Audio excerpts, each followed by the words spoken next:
இப்ப நடக்கிற அரசியல பார்த்தா எனக்கு ஒரு சந்தேகம் வருது. உண்மையாவே அரசியல்வாதிங்க நமக்காக வேலை செய்றாங்களா? இல்ல நம்ம அவங்களுக்காக சண்டை போட்டுட்டு இருக்கோமா? ஒரு பக்கம் பணம் கிடைச்சா கட்சி மாறுறாங்க. பதவி கிடைச்சா கொள்கையே மாத்திக்கிறாங்க. நேத்து திட்டுறவங்களோட இன்னைக்கு போய் கை கோத்து நிக்கிறாங்க. இன்னைக்கு பாராட்டுவாங்க, நாளைக்கே அவங்கள திட்டுவாங்க. இதுதான் அரசியலா இருக்கு. ஆனா நம்மளுக்கு அதுல என்ன லாபம்? நியூஸ் சேனல்ல போட்டா கூட யார் எந்த கட்சிக்கு போறாங்க? யார் யாரோட கூட்டணி வைக்க போறாங்க? அடுத்த அரசியல் திருப்பம் என்ன?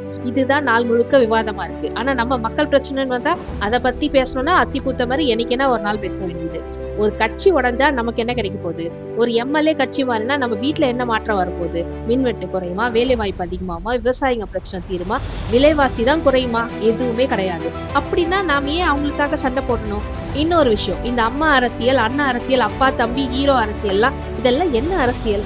நமக்கு ஒரு தலைவர் தேவை, ஒரு நிர்வாகி தேவை, ஒரு பொறுப்பான மக்கள் பிரதிநிதி தேவை. குடும்ப உறவெல்லாம் இங்க தேவையில்ல. அரசியல்வாதிகள் அரசியல்வாதிகளாகவே இருக்கட்டும், மக்கள் மக்களாக இருக்கட்டும்.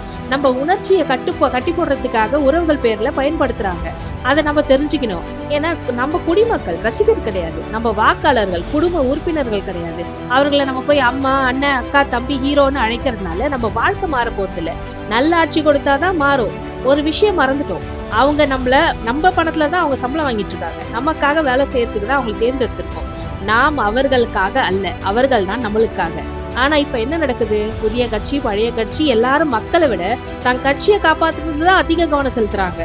மக்கள் பிரச்சனை இரண்டாவது பட்சம் தான். அவங்க கட்சி தான் முதல் பிரச்சனையா இருக்கு அவங்களுக்கு. ஒருத்தரை தரக்குறைவா பேசிக்கிறாங்க. இப்ப இருக்கிற தலைவர்களே அப்படி இழிந்து பேச ஆரம்பிச்சுட்டாங்க. ஒருத்தவங்க ஒரு சைட்ல அப்பாவை காணுன்றது, இன்னொரு சைட்ல உங்க வைஃபை காணுன்றது. இதுதான் அரசியல் விவாதமா? இது பள்ளிக்கூட சண்டையோட ரொம்ப மோசமா இருக்கு. இப்படி இருந்தா யாருக்கு ஆட்சி வந்தாலும் என்ன வித்தியாசம் வரப்போகுது? உண்மையான மாற்றம் ஒரு தலைவரால மட்டும் வராது, ஒரு கட்சியாலையும் வராது. மக்கள் மாறினாதான் வரும். நம்ம அரசியலை புரிஞ்சுக்கணும், கேள்வி கேட்கணும், அரசியல்ல பங்கேத்துக்கணும். உங்க பிள்ளைங்களுக்கு அரசியலை கத்து கொடுங்க. ஸ்கூல் காலேஜஸ்ல எல்லாம் அரசியலை பத்தி பேசுங்க. நல்ல மக்கள் அரசியலுக்கு வந்தாதான் நல்லா இருக்கும். நம்ம அவங்கள ஊக்கப்படுத்தணும். முக்கியமாக ஆதரவாளர்கள் ஒருத்தரை தரக்குறைவா பேசிக்கிறது, ஒரு பக்கம் கதறுன்னு கத்துறது, இன்னொரு பக்கம் தற்கூரின்னு பேசுறது, இப்படி பட்ட பேரை வச்சு சண்டை போடுறதுனால நம்மளுக்கு ஒரு லாபமும் வரப்போறது கிடையாது. இன்னொரு முக்கியமான விஷயம் வந்து வாக்களிக்கிறது. அடுத்த முறை வாக்களிக்கிறதுக்கு முன்னாடி ஒரு நிமிஷம் யோசிங்க.